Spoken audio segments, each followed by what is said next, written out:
So what we're going to do now, again, is enter into what we call the policy roundtable. So we've invited two new voices to the table over there.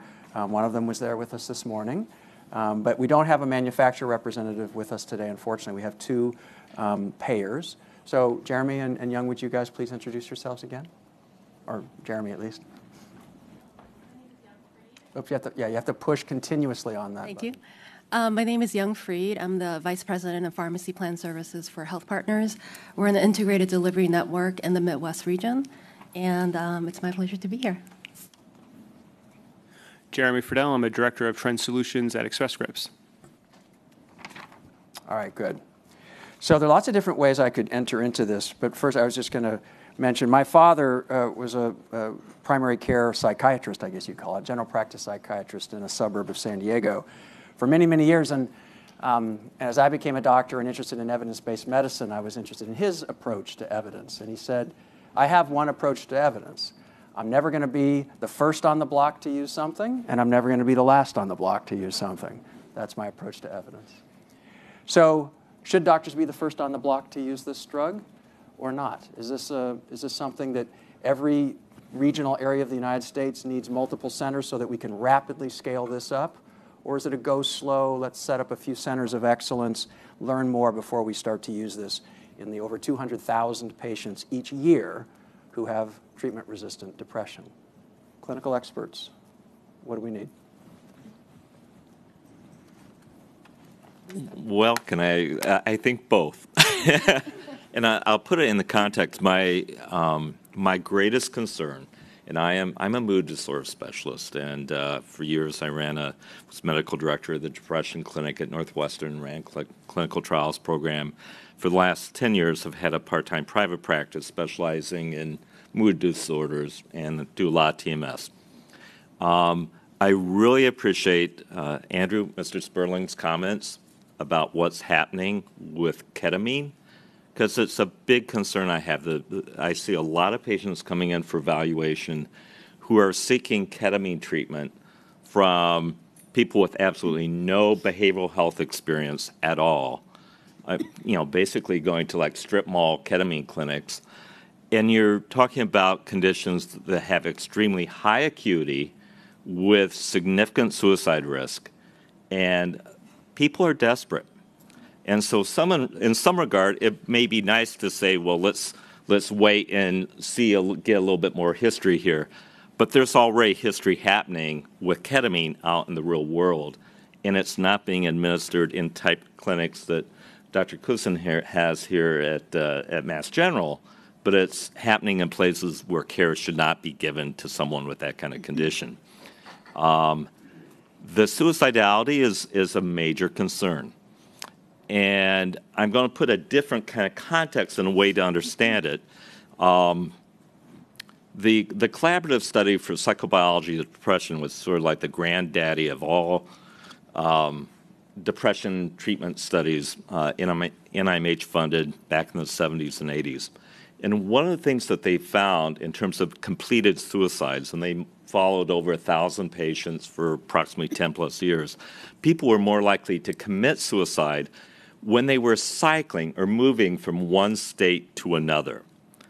Now, that is a major risk when you have a treatment. Good news, bad news about having a treatment that's very quickly effective, that has a shortened latency. You have a quick onset, but you can lose it just as quickly. Now, we don't know that this is what's happening, but there's certainly the risk, especially in the earlier stages of treatment, before the durability of effect, before the benefits are persistent. And I'd be really interested in hearing from Dr. Cousin, who has a lot more experience with ketamine than I do.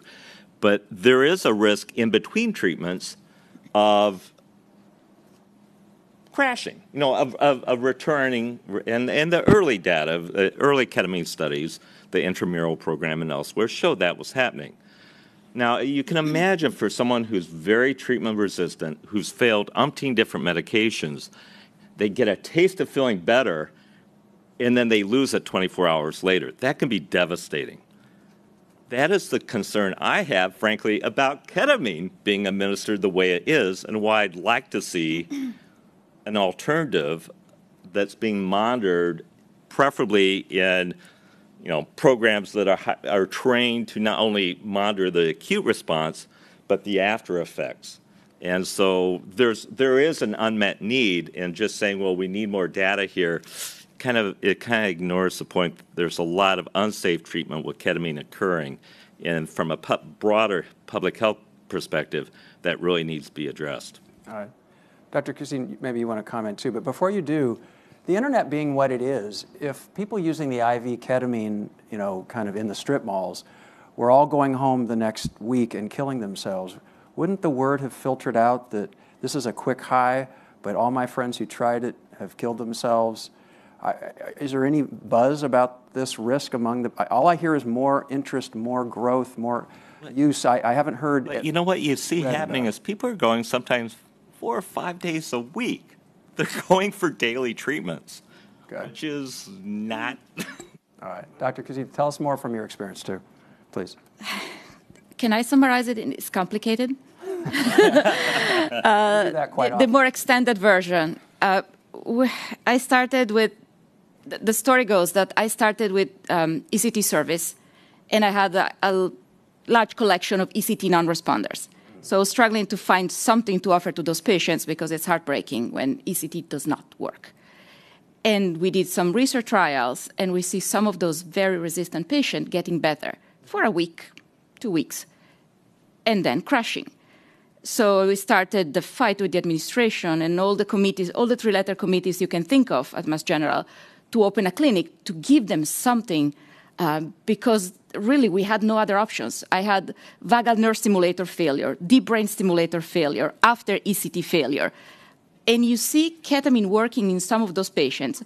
I became a believer, not because it was convenient, because I saw it working and working persistently. So we had to have some way to help the patients coming out of a research study. I felt ethically it was really not appropriate to give them a quick taste, a couple of weeks of taste of feeling okay, and then taking it away and say, sorry, that's not my problem, see you. So we started the work with the ketamine clinic, and we quickly realized that research is one beast, and following those patients for the longer term is a completely different story. I have the administrators constantly berating us for not making money on the clinic because we tried to keep the price as low as we could, and we're barely breaking even with the IV clinic. We're certainly not breaking even with the intranasal because, again, we're not charging patients. They come and they have the follow-up visits paid by insurers as a regular farm follow-up. Right. And those patients require a lot of hand-holding because life happens and other medical conditions happen, and they just change. I'm not that concerned about ketamine stop working, but I've seen it. Maybe it's less than 5% of the cases, but within a year and a half, 2 years. Sometimes it just doesn't work the same, and it sort of tapers off, so you need to have a backup plan for those ultra-treatment-resistant patients. Similar to cancer, it's much closer to cancer than people may think. And you will not treat a patient with advanced cancer as a solo practitioner. It just doesn't compute. So we work, we need a release of information from everybody, from family, treaters, psychologists, and treating psychiatrists. Right. So we need to be able to communicate with everybody at any time. And then we need a detailed recommendation letter from the treating psychiatrist saying that the patient has no history of substance use disorder, that the patient has failed all those treatments adequate for time and duration. So there's a lot of labor that goes into before the first consult. And about 15% of patients are considered not appropriate for ketamine. And after that, there is a lot of need for follow-up, for tweaking the dose, for figuring out a regimen, figuring out the rest of the medications, much more complex treatment plan. And the major problem we have encountered that if ketamine works, you're doomed. If ketamine does not work, you're doomed. So you better be prepared either way. It's complicated. Because if ketamine works, those patients realize that they've lost 10 years of their life. They're unemployable, they're on disability, and there is no mechanism to come out of disability. There's just no way. If you're feeling better, your symptoms abate. How do you get out of disability? It's extremely complicated. And so that they cannot get a job, They have lost their families. They are in a situation that is impossible, and they become despondent, not depressed. And if ketamine does not work, it's really heartbreaking because we don't have anything to offer. Right. So either way, we need a lot of preparation work to figure out a plan B. Because So from the, again, thinking about rolling this out on a population basis, what you just presented was the need for really extensive teams, multidisciplinary kinds of things, which runs into direct tension with getting this out into the community in lots of places where you can get it. So what's the right, I'm going to turn to the insurers in a second because they ultimately have to say anybody can prescribe it anywhere, anytime, or you have to be an approved, one of a select number of groups. And maybe you can also comment quickly on Johnson & Johnson themselves. Janssen is approving centers to administer it. I'm not sure what role they play in approving centers and how that will intersect with what insurers. I'm not sure how strict, because we have been approved forever, even before the clinical trials, because we have been doing this for the past 5 years. So did they send you a certificate and they put up on the wall, or do they actually do an audit of your services? I'm not sure because ketamine is still not on the formulary at any partner's hospital. They were going to have the meeting in June. Okay. So I'm not sure what would be the paperwork to go through that and get it. Okay. But it's challenging. And it's a function of the refractoriness of the advance at the level of the disease. We see at the tertiary care center specializing in treatment-resistant depression, we see the extreme of the curve. We see the worst cases. Right. So if you lower the bar and if you offer ketamine to patients that are less treatment-resistant, less sick, you maybe get away with less services. Okay. But again, who goes to Dana-Farber super specialized pancreatic cancer center? The rich people who know how to get there. Exactly. Sorry to say it that way, but it's true. It's a selection bias I have in my clinic. Yes. All right. I'm sorry. Phyllis, you wanted to jump in on this? Yes, I really appreciate everything that she's mentioned. I think it's a great opportunity for us to really advance the role of the peer specialist. That when you have, it's proven, it's an evidence-based model that when a peer specialist is added as an adjunct to that overall clinical care team, that person is much more engaged in their treatment because they're designing that treatment plan themselves. They're much more apt to stay with the treatment. And you have someone that is dealing with all those hand-holding issues that you're referring to, that this person has walked the walk, they've been there, they know how to provide that support, they provide that hope and inspiration, but they're also there to, be that person alongside them while that person is getting well, and if that person's not getting well, to be there walking alongside them as well. Yeah. Just real quickly for the nuts and bolts. What kinds of monitoring services need to be available for the esketamine administration? I know it's 2 hours of monitoring. They have to have, as you said, a chaperone to take them home. But in terms 2 hours of monitoring service with vital signs every 20 minutes or so. So there's no general psychiatrist's office. Someone needs to prescribe it at the beginning, but then you need personnel unless the payers reimburse for those 2 hours of babysitting the patient, literally, because after a half hour, you don't need any medical supervision. But I don't think a physician can use those 2 hours when they could use the hours to see another patient. Right. And there are all kinds of bizarre permutations of this. There are holding tanks for people's after colonoscopy where they have to sit for 2 hours and just make sure that their blood pressure isn't sinking and then have a chaperone drive them home. Imagine a shared corridor with a esketamine clinic, and they have the same, and they'd have interesting stories to tell each other probably when they got there in the middle. So let me now turn over to the insurers because we are going to, as part of what we're going to do in this conversation, create a mock kind of prior authorization criteria for esketamine. And that means if you've already done it, you can share with us what you feel comfortable sharing, but also try to reflect the diversity of payers that you're familiar with and say, well, I think we might do it this way, or some will do it this way or that way, and let's kind of weigh some of the pros and cons as we get into this. So let me start, because most prior auths do, obviously, with the patient criteria. There are sometimes diagnostic criteria. So what is TRD? How many failed trials of how many different antidepressants documented in the record or physician attestation? Is there going to be a severity clause to that? So they have to have failed it and have a baseline MADRS score of X or more, or a history of attempted suicide. What are we going to do with substance abuse? Are we going to have to screen for that at the onset of having approval for an insurance coverage of this drug? I can imagine lots of different ways that insurers might try to figure out what the patient eligibility would be. So let's start there. What do you think, based on your understanding and what you've heard today, how do you think plans are going to start to create their prior auth around the patient criteria? Jeremy, start with you.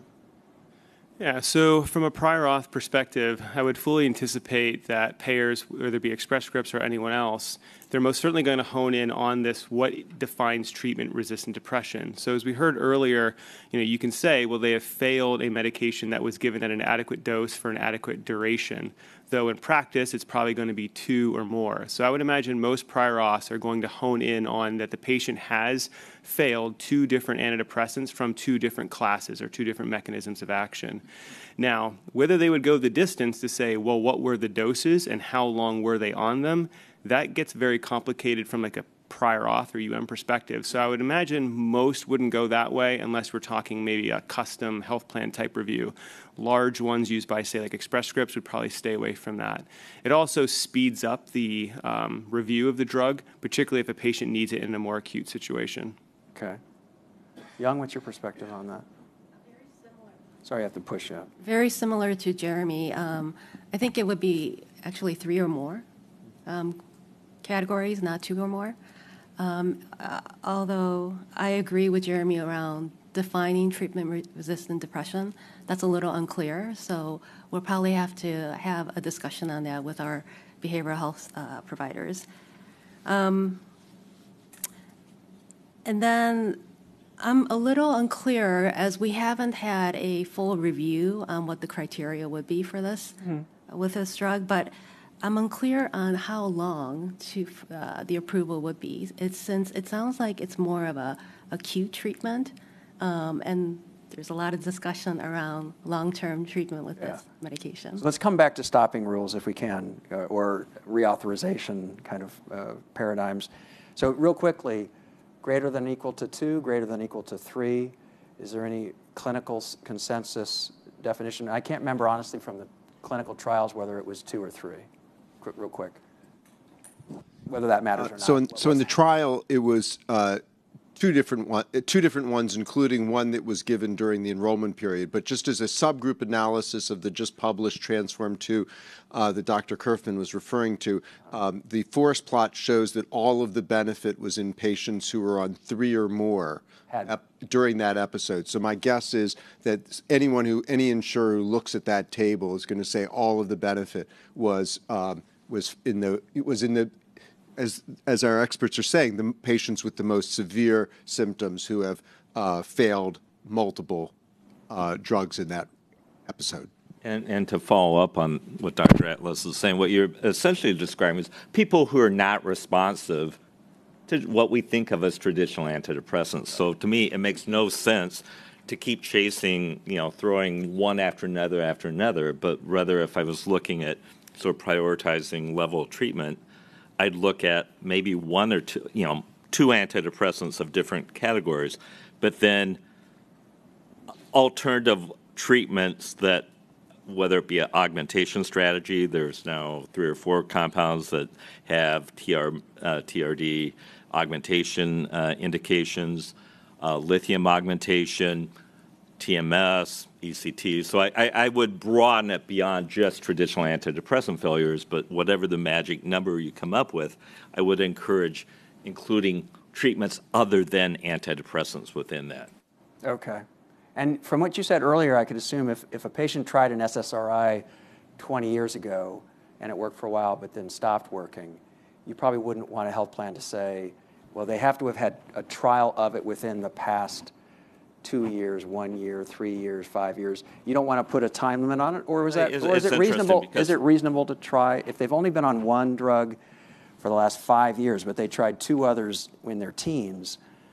How fair is it to go back and say they've tried and failed? That's a great question. Most studies look at only the current episode, but the reality is the number of previous treatment failures is relevant. So looking at both lifetime failures, because it tells you something about where they are in the course of their illness. Yeah. So. Okay. And how about severity? Sorry, so drugs, number of drugs tried and failed is one surrogate, if you will, for severity. Well, maybe that's not the right way to frame it, but do we need a separate criterion for severity? So maybe I've failed two, depression drugs, but I have, mild major depression. I'm not suicidal. Is this only for suicidal patients? People with mild forms of depression don't come looking for ketamine. Well, but now it's esketamine. It's cumbersome. It's 2 hours, 3 hours out of your week, twice a week for a month. It's a significant investment of time and energy. And people with the severe form of depression don't have the energy, so they don't call you back when you try to schedule an appointment because they're too depressed, which is a problem if they're already in your research study or in your clinic, because you start to freak out. Yeah. What do I do now? It's not responding to my phone calls. But the problem is that depression is not a monolithic entity. The symptoms fluctuate, like the level of pain. The patients seek help when they're in pain, when they're in a state of acuity, and then this phase may fluctuate, but that doesn't mean they're not as sick, because one day, or they are elated because they finally get into a screening visit or the appointment, and they're hopeful, so you leverage a little bit of the placebo effect anything you can get out of that visit. I would be very hesitant to put a strict number. And what you're going to see, in other research study, if you put a number, the score is going to be just above the number to get the patients in. So that's... Don't suggest that doctors would finagle that kind of thing. You know the demographics of the payer mix for people with TRD? Because I would imagine, based on what you said earlier, that it's Medicare, Medicaid. But is there... I have a private practice full of folks with TRD, and they all have, most of them have private insurance. So it doesn't discriminate across the socioeconomic levels. I have a bunch of young folks, college-age students on their parents' insurance, who are really dropping out of school because they're too depressed to function. I have middle-aged people, white-collar professionals. The problem is that the infusions are self-pay at this point. There are precedents of Medicare and private insurers covering infusions in other states, in Connecticut, at Emory, in Georgia. We haven't been able to get it in Massachusetts. So the patients come for ketamine if they already know they can afford the treatments. So there's a selection right there that just distorts the type of population we see. But I'm pretty sure that on a population basis, at least depression, it's more prevalent in the Medicaid population than in commercially insured populations, without a doubt. Can I follow up on that really quick? So I've heard you mention therapy, and I will say across payers, there are such limitations to, insurers cover maybe once a week therapy, and a lot of therapists, because the reimbursement is so low, you can't hardly find Medicaid therapists, and even therapists don't take private insurance. So it becomes a self-pay. Therapy is only accessible to the wealthiest Americans. So there is a role for therapy. Not that I think therapy is the answer. I think it's both therapy and medicine. But I think there's the cost effectiveness of opening up therapy and making it more accessible and making it, and I would get kicked because my best friend's a therapist if I didn't say this, opening up therapy to, especially for people with TRD, to multiple times per week. It just doesn't happen. I'm not sure I will go. I will just try to get therapists to take those patients, because my patients cannot find a therapist, except for my group. Nobody wants them because they're too sick. They're too suicidal. So no psychologist wants to deal with any of my patients. Sometimes they go a year before they can find a therapist who's accepting them by function of severity. They may be able to afford the therapy themselves, but they're too sick, and the therapists don't want anything to do with them. Okay. Yes, please. If I may, I'm going to go back to a comment Dr. Kuzin made about patients. I think will also self-select out of doing esketamine even, just because of the burden. And I have a lot of experience with TMS with this. And even patients who could either afford to self-pay or have insurance that would pay, those who are higher functioning say, I don't want to take time off from work. And it's a very time-intensive, laborious, and TMS is frankly far less intrusive because people at least can, come in on their lunch hour and go back to work after they've had a TMS treatment. The same can't be said for esketamine necessarily. So I think the number of individuals who are going to seek it is also going to be somewhat limited. And it's going to be more limited to those folks with higher acuity who are desperate. Okay. So it's kind of a funnel. So I want to fling back over to the payers then, whether they think severity has a role in prior auth. But before I do that, I'm going to let Phyllis have a word for sure. I just want to caution this group to not underestimate the millions of people who are living with depression who feel that they are undertreated. That's your next-door neighbor, that's your soccer coach, it's your minister. They are out there leading functioning lives, but they are unhappy. They're not getting what they want out of life. They have those professional goals that are going unmet, and you don't realize that because you think that they're successful in leading lives. They have marriages that aren't fulfilling. They have family relationships that aren't fulfilling. Just because you look happy on the outside does not mean that your depression is under control. And individuals are hungry for options. There's millions of people for whom treatments are not working.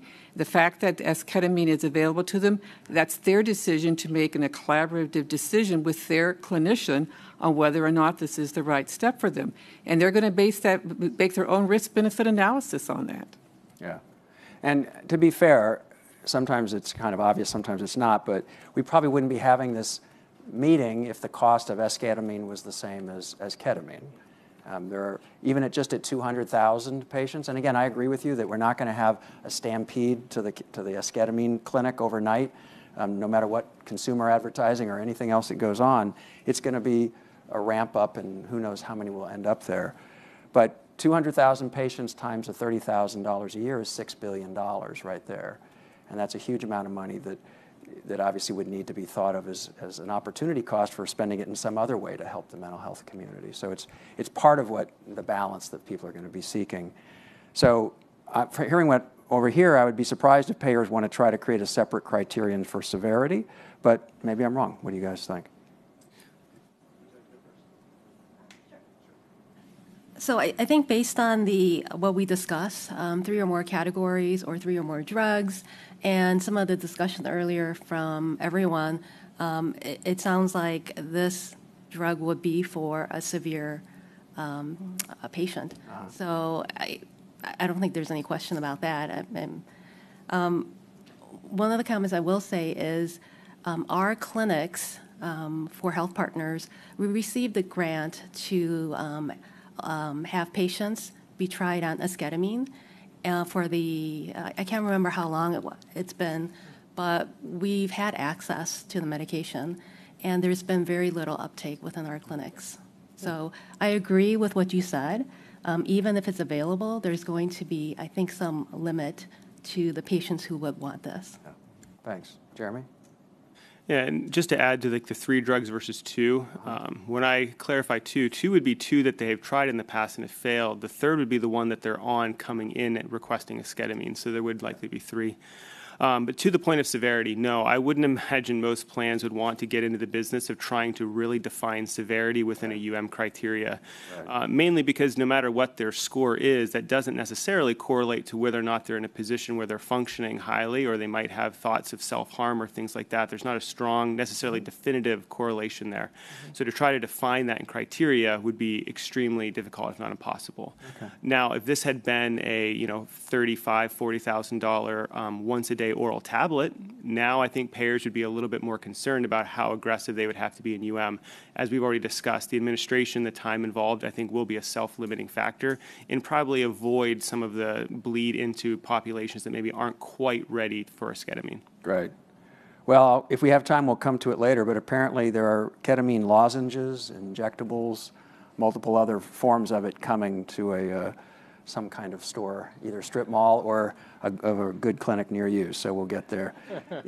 Hopefully not a lollipop. We've had a bad experience with lollipops. Substance abuse. They were excluded from the trials. People have talked a little bit about, again, controversial whether it's triggering opioid receptors as part of its effect. Should substance abuse be mandatorily screened for and used as a criterion for excluding coverage if you're currently, I'm not sure how, again, a plan would implement it, but this will come up when they sit around a table. So from a clinical expert perspective, yes or no, should a substance abuse criterion be put into coverage? I'll say this for any depression treatment. If they are actively abusing substances, they're probably going to remain treatment resistant regardless of what next treatment you give them. So I have no qualms with that being current active substance use being, exclusionary, because that's more of that actually could be one of the underlying causes of their treatment resistance. So Okay. I have no issue with that being. You the same? We allow patients who are in sustained remission from substance abuse. We don't exclude prior substance.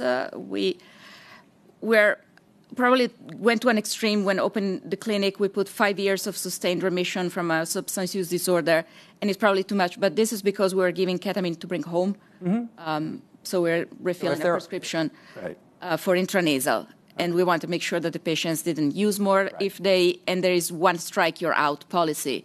We're not, we have very limited resources in terms of personnel. So one strike, misusing, telling us that there's something funky going on, and they're out of the clinic with no chances of coming back. Okay. If the ketamine is administered in a protected setting, the patient has no access to extra doses, there is no chance of really misusing, I will be much more relaxed with the criteria. But again, not current use, but 6 to 12 months of sobriety would be okay. Okay. So if someone is on buprenorphine, can they take ketamine? That's a different story. Mostly because we don't know about the potential interactions, and we don't know what we don't know. So for now, we're not allowing, just because of lack of data. I would like, again, someone else to be the first to experiment, not me. It's a different study. You and my dad would get along on that one. Okay, that's good. Let's move. I'll have to move a little bit more quickly in my way of describing these things. The clinician criteria. This is either going to be obviously a specialist or a practitioner in consultation with a specialist. Are there any other kinds of special language that you would envision wanting to put as part of a criteria for esketamine at this point? Would it need to be, again, part of a multidisciplinary team or anything else, or just specialist or in consultation with? We fully expect and are already seeing it's going to be pretty standard. Is it someone who specializes in the treatment of depression, or is it in consultation with someone like that? And to your previous question, just real quickly, we are seeing embedded within criteria where they're asking the prescriber's office, have they checked their state's controlled substance monitoring system? Since I believe 49 of the 50 states now have it, that wouldn't be illicit drugs, but at least are they checking to see if they're using opioids, benzos, things like that inappropriately? Okay, thanks. Young, anything else on that? Was that similar approach? Okay. All right. Let me ask a more provocative question probably around step therapy. We've talked about the 2 drugs just to get in the door, 2 to 3. If we were in a different country where resources were really limited, and we had an IV version of a drug that was 10% of the cost of a more expensive, newer version, it would take a lot to get us, as a very impoverished health system, to move to the more expensive version. We'd be very risk averse, if you will, to pick up that much greater cost. So would a health plan ever in this kind of situation consider, well, ketamine, the evidence on ketamine, it's looking like it's in the same general bucket. We could approve coverage for ketamine. There's a lot more probably availability already right now with places set up to deliver it. And at $3,600, it'd be a lot cheaper for us and for the patient, even out of pocket, than if we started covering ketamine. So, esketamine. I think I know the answer to this question, but just throwing it out there as a hypothetical, would there be any consideration of moving ketamine into a covered version, whether you want to do formal step therapy or not? Would IV ketamine now look a little bit more kind of possible? So ever since this came up, I've been thinking about it with my team. And traditionally, health plans, PBMs, we generally cover drugs that are FDA approved. Off-label usually is not covered unless there's a lot of evidence. And so it really goes against the philosophy of a managed care organization to standardly cover off-label indications for a drug, right? Yeah. But having said that, I think some of the clinicians mentioned that there might be more studies on IV ketamine or nasal ketamine, so we would definitely take a look at that and maybe even reevaluate it. There are some other areas where we do allow for payments for off-label medication, so it's not standardly across the board. Like, for example, Avastin and Lucentis, Eylea. There's a lot of physicians that use Avastin off-label, and we do pay for that as well. So there's precedent. Okay. Jeremy, what do you think? Mainly the same comments. I mean, we wouldn't look to step here, Right. because of the off-label use.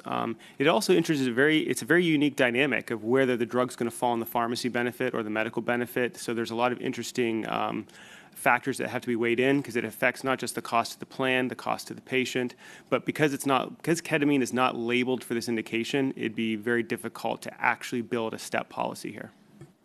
The additional wrinkle is that the brand name is just an enantiomer of the generic. So how can you argue that this is completely different story if racemic ketamine is half S-ketamine? So it's a little tricky to figure out. I think it's a pretty unique case where the pharmaceutical company decided to brand an enantiomer. It's like if we had the Lexapro approved, and then we can prescribe Celexa because it doesn't have an indication, and people are arguing that they're two completely different molecules. I'm not sure about that. So, Christina, would you want health plans to decide to cover IV ketamine now as part of their review? I would if it were for clinics like Christina's, if it was a specialty behavioral health clinic with appropriate follow-up. I would be very cautious, though, about getting caught up on the sanctity of FDA indications. I sometimes think there ought to be a black box warning around FDA indications, especially for psychiatric conditions, because they should be used with caution at best. They're incredibly misleading, and there are a lot of reasons why various compounds will never get an indication. If something has, been off-label or been available but generic or it's out in the public domain, it's not. You'll never see an indication for it. And that's true of a lot of our treatments that we've been dependent upon using in psychiatry. Some of our most effective treatments probably don't have, will not have an FDA indication. You won't see an FDA indication for lithium augmentation for TRD, even though it's incredibly effective. Got it. Yeah, if we're dealing with rare earth minerals, there's almost never going to be a financial there. Okay, a couple more questions. Getting back to one key element of the prior auth or the insurance coverage will be this duration of coverage or stopping rule, as they're sometimes called. So we've heard a lot about its short-term benefits, the acute onset, that's a benefit. Some people think it's a risk because you have the rapid cratering effect. But a health plan covering this drug, should they say you can use this for 2 months, 1 month, 2 months, 3 months? How long before someone has to say, what's going on here? You really want to keep this drug going for the rest of the patient's life? That's not what we expected. What's the right time at which the evidence suggests, and clinical experience perhaps too, that an insurance company should say, let's reassess whether coverage is indicated? I just reviewed the results, and I'm trying to present them next week at NCDU, that out of about 80 patients we started in the clinic for intranasal, starting from scratch, not transitioning from intravenous, about 1/3 did not have any refill beyond the 3 months. So the patients decided it was not worth the hassle to keep taking it, and we did not kick them out. They just decided not to refill, not to come back, because it wasn't worth it. If the benefit is not at least 30% improvement, the patient will not continue. So I would expect for S-ketamine, maybe 3 months is a reasonable time frame, but the patients would just drop out of the clinic much earlier than that if they don't perceive any benefit. But what if it is benefiting them? If it's benefiting? Should the doctors not consider a trial off of it after 3 months, 2 months? How do we deal with that question? Yes? I think that should be between the patient and their doctor, not the patient and the insurance company. And I know that's an easy thing to say, but as someone who has been dealing with depression for 35 plus years, I would say that some of my worst interactions have been with insurance companies over prior authorizations, over what's covered, what's not covered. When you are depressed First of all, getting prior authorization can seem like a mountain. And if you're taking something that's effective and somebody's like, well, our policy says it's only covered for 6 months, and you feel like it's just like greatly improved your quality of life, I feel very strongly that you shouldn't have a stop date on it. I think if people are not getting benefits from it, they will stop, and the doctor can, make recommendations about a stopping period when it's effective for the patient, not based on some random criteria. Clinical experts?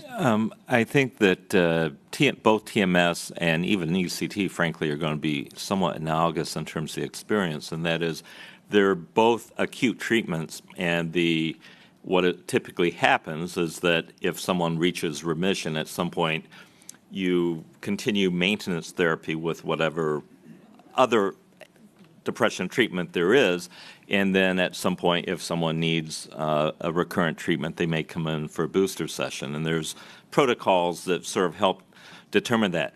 There will be individuals, I'm going to reword this, there will be many people who, just like with ECT or TMS, once they get out of that acute episode, that a separate maintenance treatment may keep them out of the episode.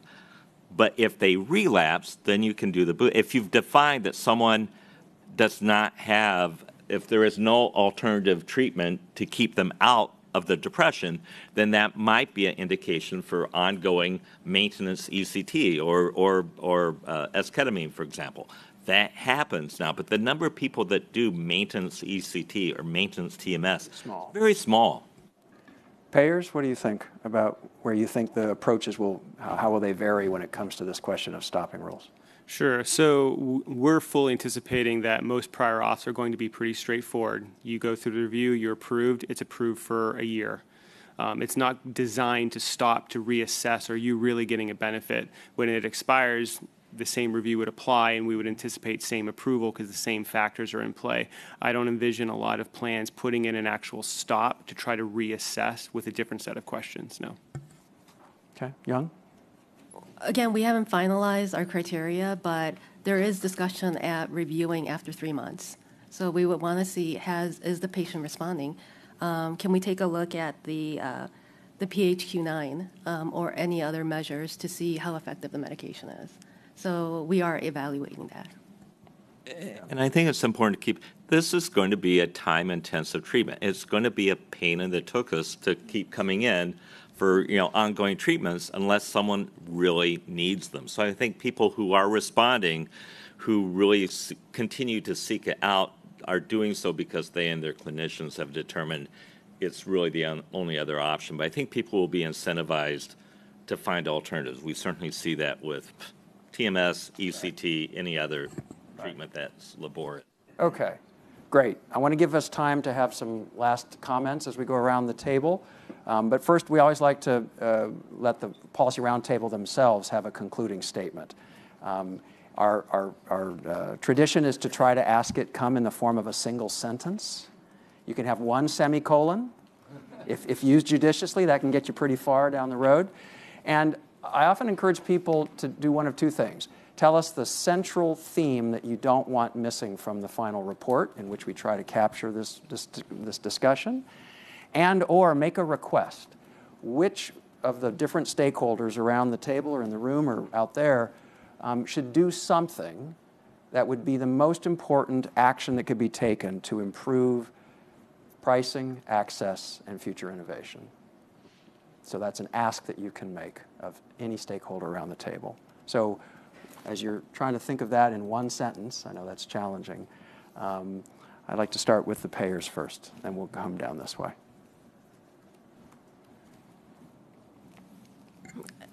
Within my organization, we treat behavioral health conditions the same as medical conditions. Right now, I think all of healthcare is trying to innovate and try to integrate more. We're doing so with psoriasis, with depression, et cetera. And it seems that behavioral health is another area that we do need to put more effort into developing a more care coordination around. I mean, hearing all the clinicians speak, the drug treatment is important, but so is counseling, so is benefiting from other plan benefits that are out there available for the members that they may not be aware of. And there's a lot that the plans probably have that they don't know about.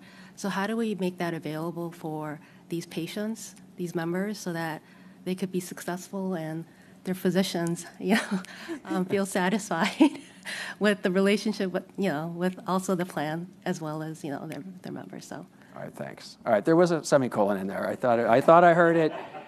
We'll give you had to go first, so you get some credit for that one. All right, Jeremy?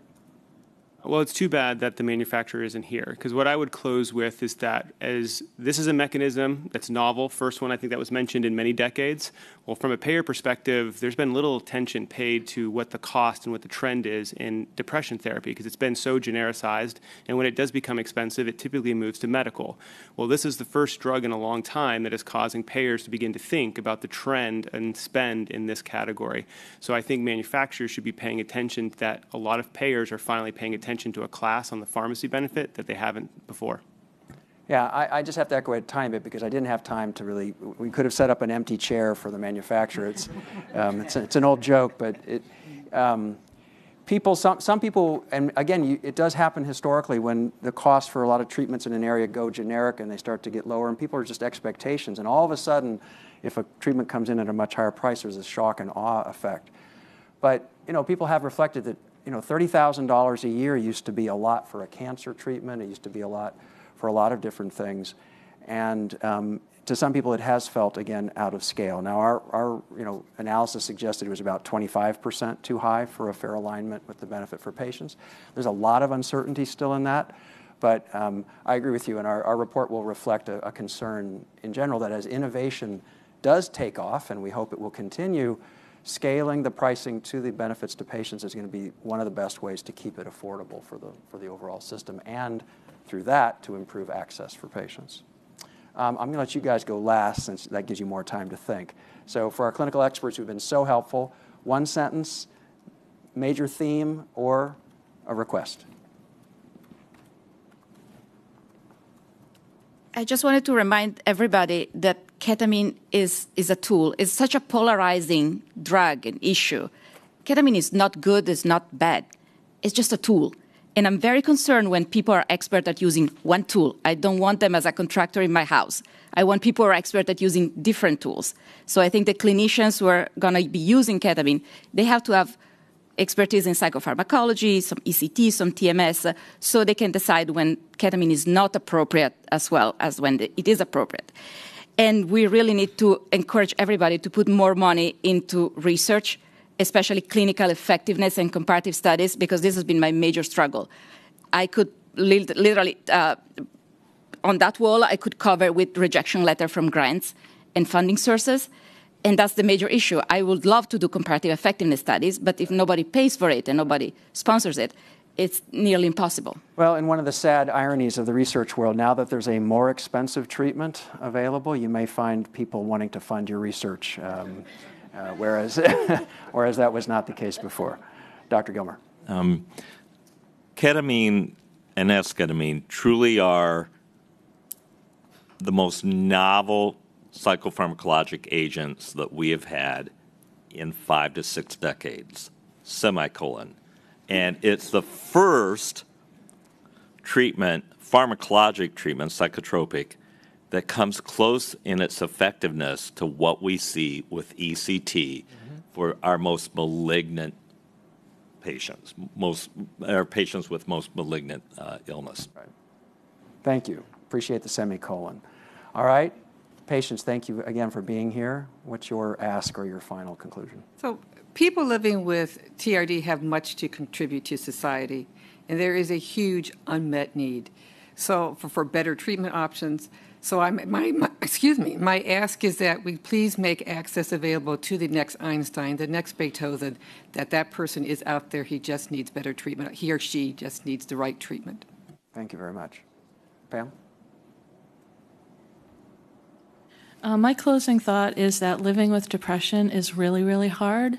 So anything you can do to not make it harder, like requiring onerous prior authorizations or stoppers, or, even some of these requirements about the fact that, you need this 2 hours of monitoring and then medical transport both ways. All of this reduces access to the drug to people who don't have the supports, don't have the money. So, anything we can do to make this a more available tool, it's not, a complete problem-solving thing in and of itself, but let's get it out there. Thank you very much. So on behalf of the entire CEPAC and joining me, I'm sure they will thank you guys for a tremendously rich discussion. I'm going to let them go around and have their concluding statements, but first a round of applause for our fantastic Policy Roundtable. Thank you. All right, guys, Blitzkrieg round, okay? We're going to go quickly. We're going to end with the chair. So Reem, you get to go first. And you guys don't get your semicolon. Sorry.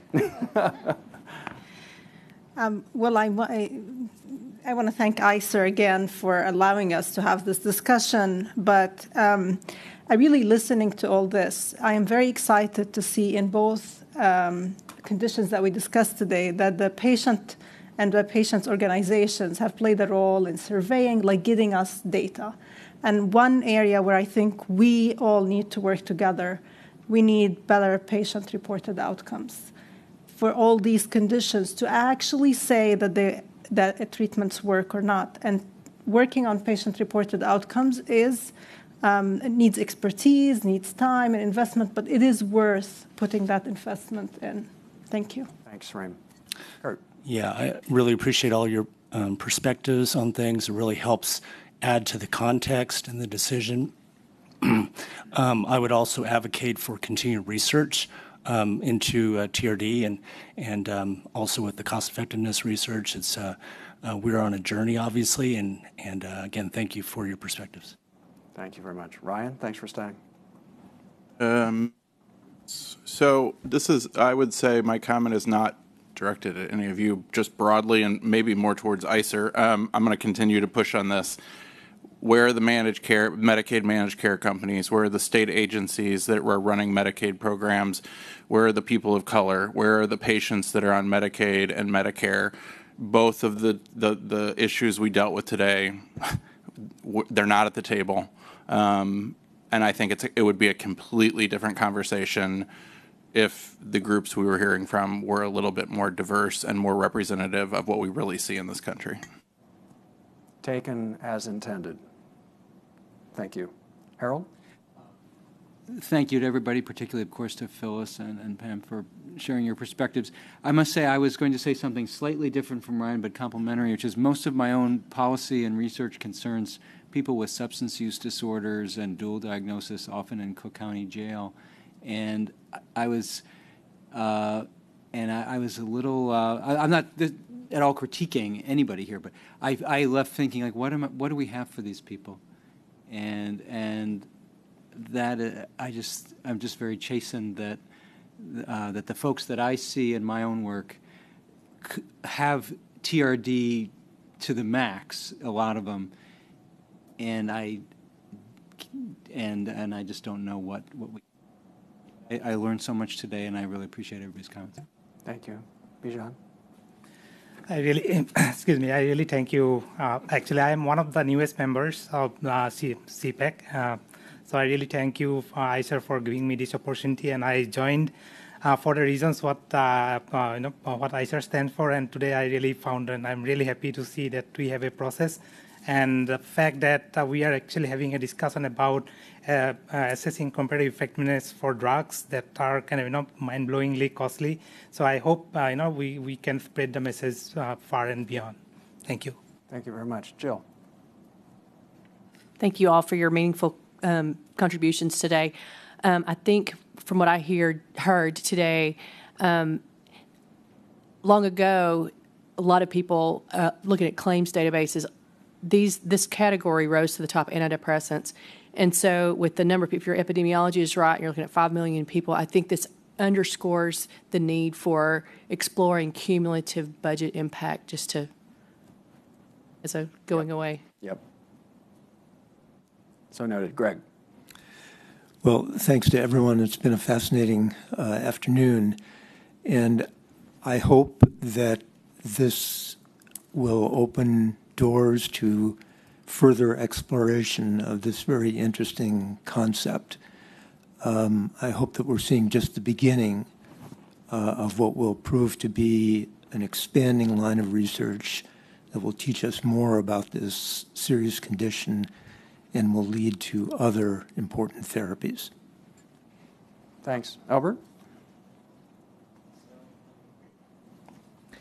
I'm actually the son of a psychiatrist, and as a young boy went around with my father to visit group homes of people with serious mental illness. So I really appreciate the sort of clinical, social, and personal burden of conditions like TRD.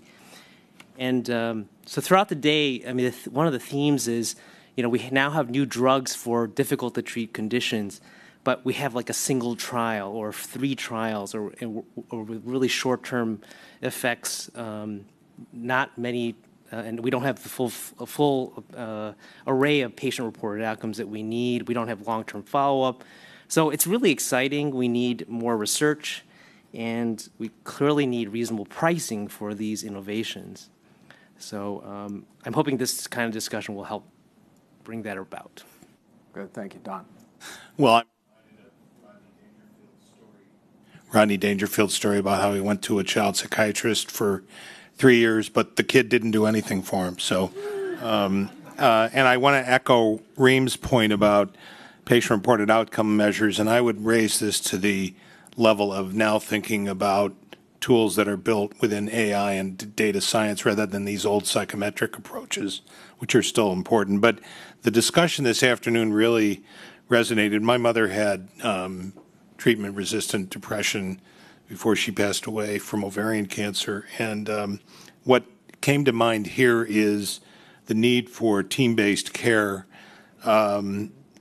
team-based system of care for this type of issue that is, of course, patient-centered and prioritizes the most effective health interventions within a care delivery model that assures appropriate use of resources. And I think we're talking about bits and pieces, but I think everyone in this room needs to be on the page of this. There are many other examples, but that's where I hope we're going. Great, thank you very much. Nick? This has been a wonderful day. I just want to say that part of the discussion at the end made me think that we were focusing on, how much of a pain in the tuchus it would be to get access to the medication and how expensive it's going to be for the system and how there might be lots of restrictions placed on the drug. And I think that's appropriate at the outset with a new medication. But I have serious concerns about the REMS that have been attached to ketamine and the possibility that that's going to impede access to a population that could absolutely take advantage of the drug. And I think that's something we need to pay attention to. The access problems, I think, are quite acute. Thanks very much. Tim? Yeah, thank you to ICER and for the clinicians and especially the patient advocates and the payers for great presentations. I learned a lot, and Ryan left the room, and I want to accentuate what he said about focusing in on managed care companies and diverse populations. I do think we need to focus in on that more as we go forward. And in that regard, I've been chair of my state's oversight committee for Medicaid for the last 9 years. And one thing that I observed, a soapbox that I get on a lot, is, if those of you who know Medicaid know this, that about 75% of the population is moms and kids. Mm-hmm. About 25% of the population is the disabled and the aged. But 63% of the population, 63% of the spending is in the disabled and the aged. But we spend about 90% of our time, I'm not kidding, talking about the moms and kids. And so we don't talk about where the spending is. We just want to beat up on the moms and kids. And so we hardly ever talk about mental health issues. And so our priorities are all screwed up when we're talking about Medicaid budgeting and oversight, at least in our state. Maybe we're just screwed up, but I don't think we really are about that. I think one of the things that really struck me in the afternoon was the lack of data and information about caregiving and work in this population. I'm an economist, and And there's been a ton of work in the aging area around effects of caregiving, what it affects on caregivers, and it's just amazing to me that there isn't that much research, if there isn't that much research on caregiving. So I totally agree that we need more research in that area. Thanks very much, Mr. Chair. Special thanks to ICER for surfacing a behavioral health issue to this level, and I think that I hope that it generates national dialogue, because we talk about parity, but you have to be equally critical of the costs of behavioral health if we're going to kind of give it the parity. I want to just thank Holly and Phyllis and Pam in particular today for reminding us that we had outcomes that were in the studies today, the CDP-3, the MADRS, but really what did they care about? Were not those, right? It was, they challenge us to say, like, we want to make decisions about coverage and treatment decisions based on employment, independence, the financial impact that it has, caregiver burden, and keeping family relationships intact. I mean, that's where the value is, right? But we are dependent right now on metrics like, CDP-3 and MADRS, and so I think that the challenge is to the manufacturer that's not here, and to the manufacturers that are listening and always pay attention to what ICER does of continuing to push the issue on what the patients are asking for and demanding as to whether or not they are going to take a medication or accept a treatment. Thank you, Steve. Just super quick note. The manufacturer follow the FDA guidance. They cannot have a label unless they do exactly. And right now, FDA is accepting for depression only MADRS, HAM-D, and IDS. Those are the only 3 scales accepted. It is so the unless minimum, the FDA doesn't change the mentality a little bit and become more open to this, it's really hard. Right. It's like what we say to our students. You can give me the minimum, you can fulfill the minimum requirements of the assignment, or you can go beyond, go beyond the minimum. That's great. So I just have a couple closing comments myself, and I'll take prerogative of maybe using 1 or 2 semicolons, but we'll be done by 5.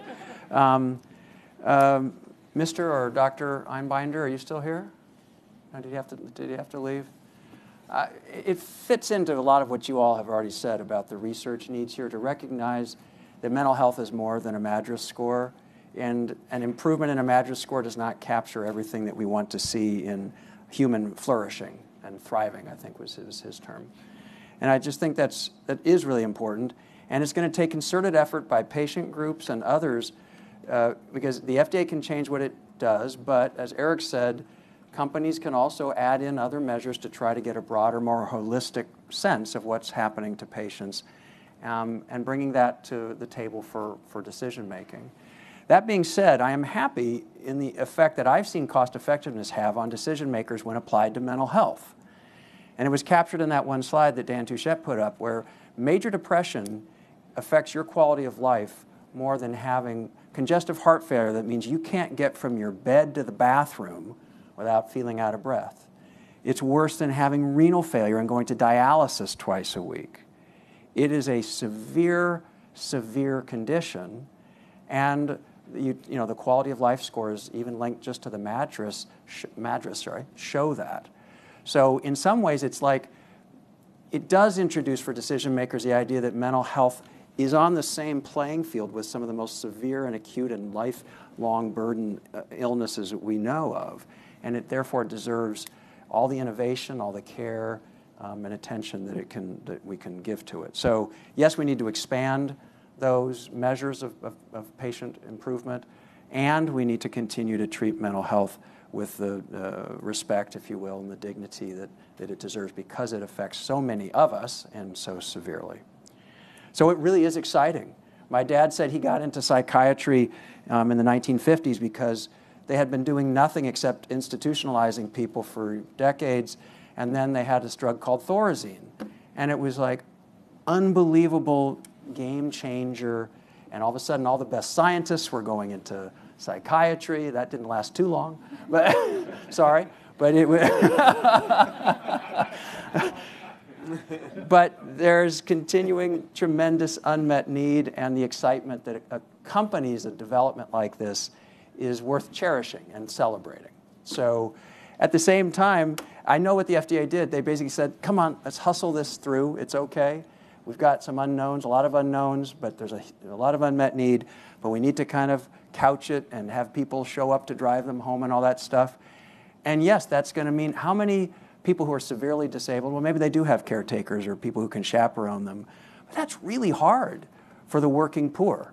That's really hard for the unemployed. That's really hard for people with mental health conditions. So just that one element of what it takes to have this drug be made available is going to greatly restrict it to certain quadrants of our socioeconomic stratus.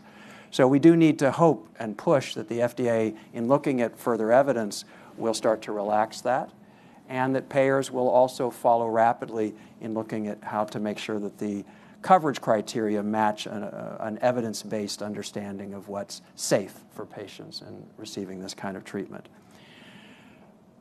I can't end also without saying that there are a lot of unmet needs in our society, in our healthcare system, both inside healthcare and outside. And it worries me when something that's as common as depression starts to get prices this high.